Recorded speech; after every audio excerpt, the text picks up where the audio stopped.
പ്രതി വിദേശത്തുണ്ടെങ്കിൽ ജാമ്യാപേക്ഷ സമർപ്പിക്കാൻ പറ്റുമോ? പറഞ്ഞു വരുന്നത് പ്രീ അറസ്റ്റ് ബെയിൽ അഥവാ ആന്റിസിപ്പേറ്ററി ബെയിലിനെ കുറിച്ചാണ്. നോൺ ബെയിലബിൾ ഒഫൻസുകളിൽ നമ്മൾ പോലീസ് അറസ്റ്റ് ചെയ്യുന്നതിന് മുമ്പ് തന്നെ ജാമ്യം എടുത്തിരിക്കണം എന്നാണ്. പക്ഷെ അങ്ങനെ ജാമ്യം എടുക്കുന്ന സമയത്ത് പ്രതി വിദേശത്താണെങ്കിൽ നാട്ടിലെ കോടതി മുൻകൂർ ജാമ്യം അപേക്ഷിക്കാൻ പറ്റുമോ എന്നുള്ളതാണ് ചോദ്യം.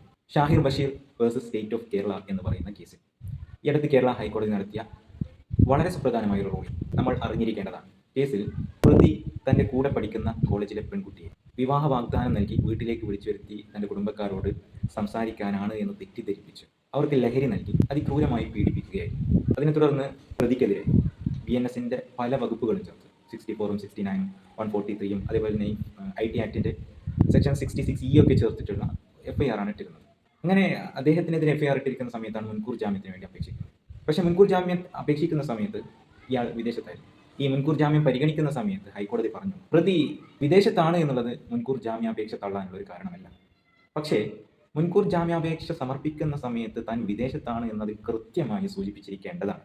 മാത്രവുമല്ല കോടതി ആവശ്യപ്പെടുന്ന സമയത്ത് കോടതിയുടെ മുമ്പാകെ ഞാൻ ഹാജരാകാൻ തയ്യാറാണ് എന്ന കാര്യം കൂടി അതിൽ കൃത്യമായി പറഞ്ഞിരിക്കണം. ഇവിടെ ഈ പ്രതി ആ കാര്യം വെളിപ്പെടുത്തിയിട്ടില്ലാത്തതിനാൽ ആ ഒറ്റൊരു കാരണം കൊണ്ട് തന്നെ അദ്ദേഹത്തിൻ്റെ ജാമ്യാപേക്ഷ തള്ളുന്നു എന്നാണ് ഹൈക്കോടതി പറഞ്ഞത്.